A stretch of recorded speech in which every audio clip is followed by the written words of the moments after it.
Good morning प्यारे विद्यार्थियों।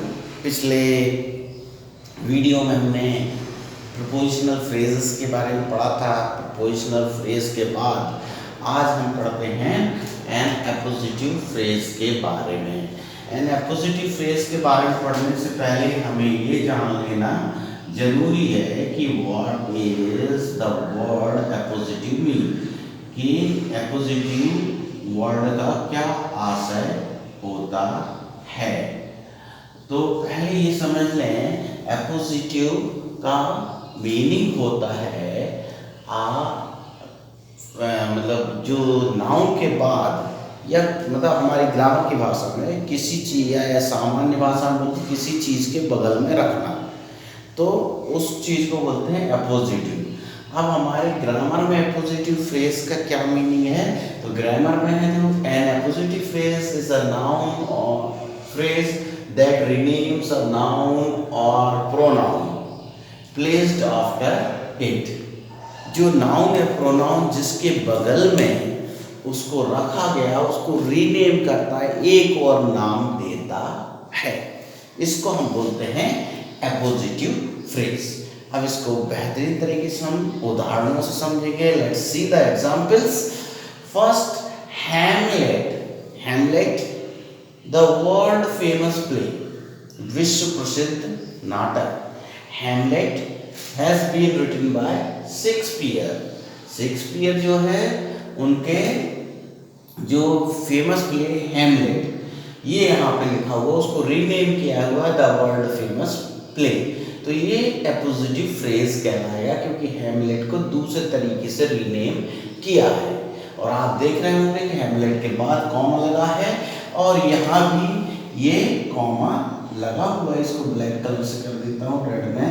ये मतलब उसके बाद क्योंकि जो रीनेम किया जाता है या बीच में एक्स्ट्रा इन्फॉर्मेशन दी जाती है, मीनिंग वही है, तो ऐसी इन्फॉर्मेशन जो बीच बनाई जाती है उसके पहले, ऐसे एपोजिटिव फ्रेज के पहले कॉमा और उसके बाद में कॉमा लगाया जाता है यदि वो सेंटेंस के मध्य में आता है। Mister Jain our bank manager lives in this street. Mister Jain कौन है? Mister Jain our bank manager, ये रीनेम कर दिया मिस्टर जैन को कि वो उनके बैंक के मैनेजर है। तो ये क्या है, जरूरत नहीं इस सेंटेंस में, लेकिन उसको रीनेम किया गया और स्पष्ट करने के लिए, डिस्क्राइब करने के लिए। तो ये जो कहलाएगा ये ना phrase in apposition to mister Jain, जैसे हैमलेट के phrase in apposition to Hamlet was the world famous play, और यहाँ पे मिस्टर जैन के इन एपोजिशन में आया है वो है are bank manager.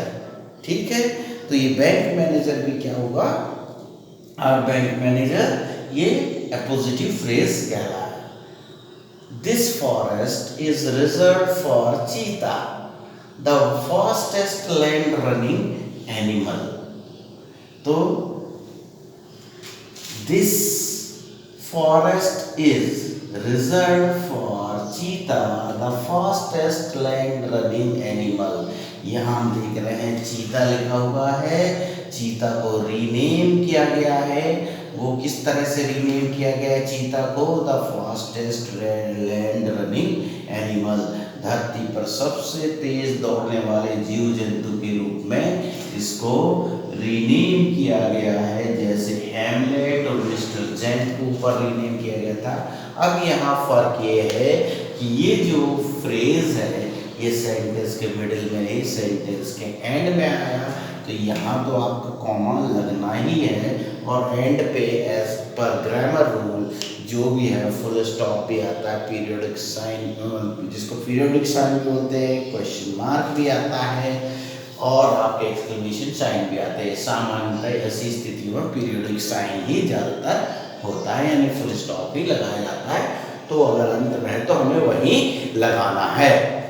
Abhijnana Shakuntalam the most famous Sanskrit drama, the most famous Sanskrit drama किसको रिफर कर रहा है? अभिज्ञान शकुंतलम को। ये रीनेम किया गया है इसलिए इसको हम कह written by Kalidas the world famous Sanskrit dramatist. Kalidas कौन है?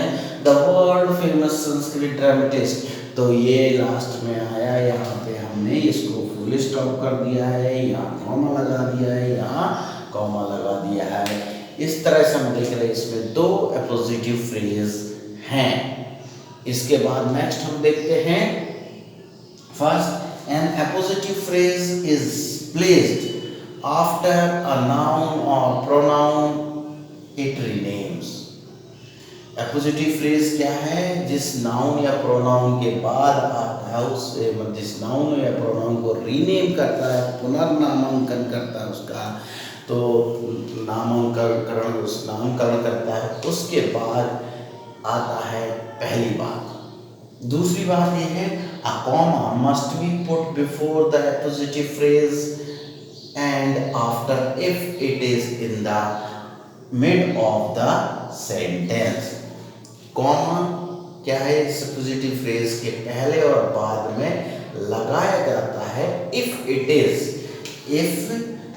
After it, if it is placed in the mid of the sentence. अगर सेंटेंस के बीच में, जैसे यहाँ कॉमा लगाया था, यहाँ कॉमा लगाया था। अब इसके बाद है if it comes in the end of the sentence the sign is used as per grammar rule. और अगर अंत में आता है तो ग्रामर रूल के हिसाब से हम साइन का इस्तेमाल करते हैं। ज़्यादातर पीरियोडिक साइन होता है, फुल स्टॉप होता है, लेकिन कहीं ऐसी कोई स्थिति है जहाँ क्वेश्चन मार्क या कुछ और भी हो तो वो भी लगाया जा सकता है अगर उसमें क्वेश्चन पूछा गया हो।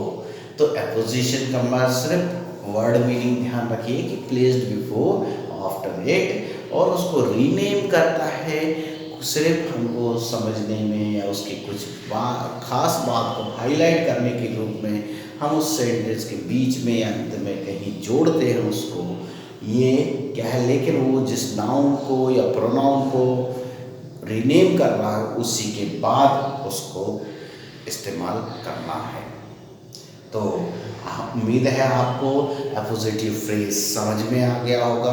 तो मेरे प्यारे विद्यार्थियों, पिछले वीडियो से लेकर अब तक हमने, प्रथम वीडियो से लेकर अब तक हमने काफ़ी कुछ देखा। पहले वीडियो में हमने पार्ट्स ऑफ स्पीच, उनके ऊपर बनने वाले क्वेश्चंस की किस पार्ट ऑफ स्पीच को कैसे, किस तरह का क्वेश्चन बनता है उस पर उसको पहचानना। ठीक वही प्रश्न लगभग क्या है, हम जब आते हैं फ्रेज पे तो वही चीज़ें फ्रेज में आती हैं, वही क्वेश्चन हम उठते हैं और उन्हीं क्वेश्चन का आंसर फ्रेज देता है। वहाँ एक वर्ड होता है, यहाँ ग्रुप ऑफ वर्ड्स होता है। ठीक इसी तरह उन्हीं प्रश्नों के उत्तर जब हम जैसे वर्ब पे बन रहा है क्वेश्चन और व्हाट का क्वेश्चन बन रहा है तो नाउन फ्रेज होता है।